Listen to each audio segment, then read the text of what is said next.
Hi. Can you work with people from different cultural background or cultural perspectives? Have you ever worked with people from different cultures in a multinational company, for example, or you came to work in a country where we have different type of people, different nationalities, with different backgrounds? From experience, I find this very challenging, yet very enriching. Let's have the chat about this. Let's start by what is a culture. Culture is a concept that is entailing the principles, the beliefs that we define reality around us with. So for example, a person from European culture will define communication from a different perspective compared to a person within the Arab culture. The interesting element about culture is there is no right or wrong. But culture, it means a set of beliefs that people believe in. For example, if you would like to go to mourning and to pay your respect for a death for a friend of yours, in Kuwait, for example, or in an Arab culture, you will dress in black. Interestingly enough, in Japan, you will dress in white. So this is an example of culture. The way we communicate with others, Arabs tend to be shy, tend to be more easygoing when it comes to communication. Europeans, for example, UK Americans, tend to be more focused, sharp, and their communication style is not parallel to an Arab environment, for example. Now, if we go to an important element related to culture, which is cross-cultural communication. Why is it important? Simply because, as you are aware, globalization, internet, technology has made the world a small town, meaning now it's highly acceptable to work with people from different cultures. So if you go to a company or if you come to a country like Kuwait, maybe you are Kuwaiti, your manager is British, and your colleague is, for example, from Iran. So the point is what?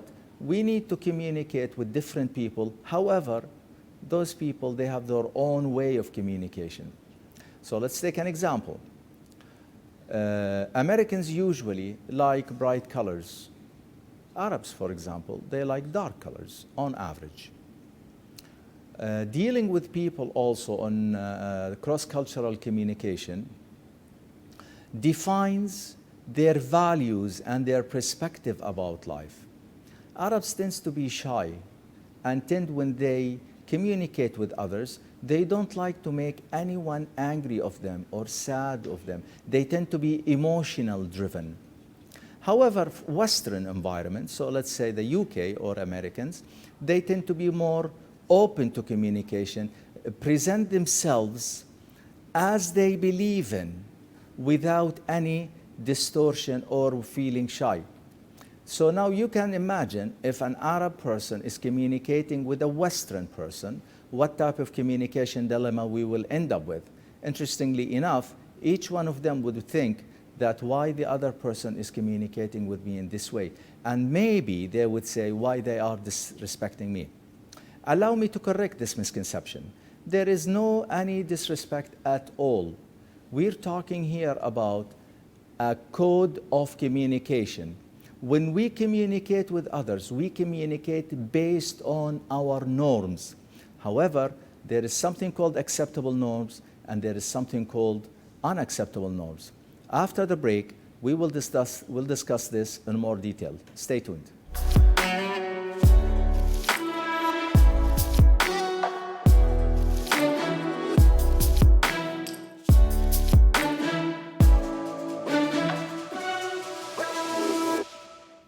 Welcome back.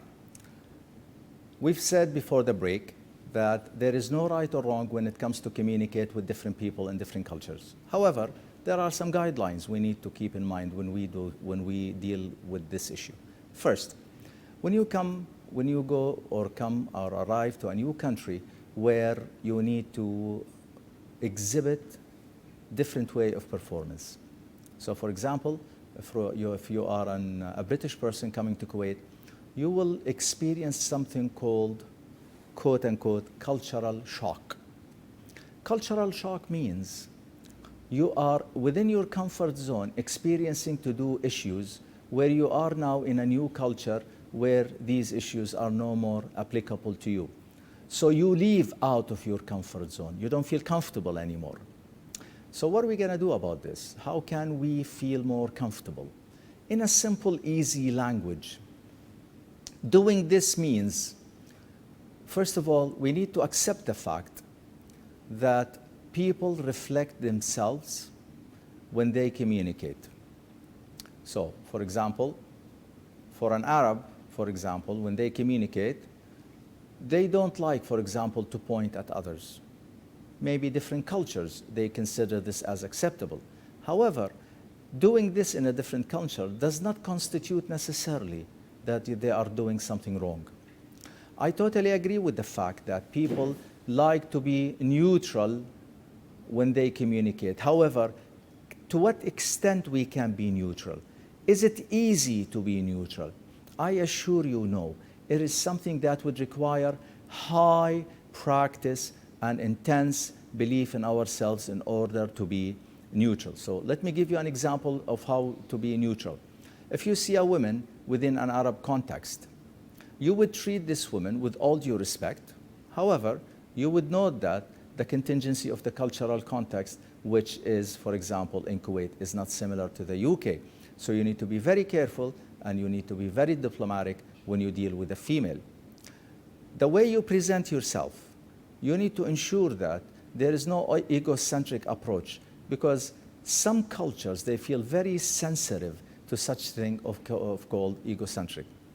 An interesting element also, some cultures, when it comes to cross-cultural written communication, they are very title-driven, meaning if you miss the title before the name, a big issue can happen, where other cultures, they think this is just another piece of information.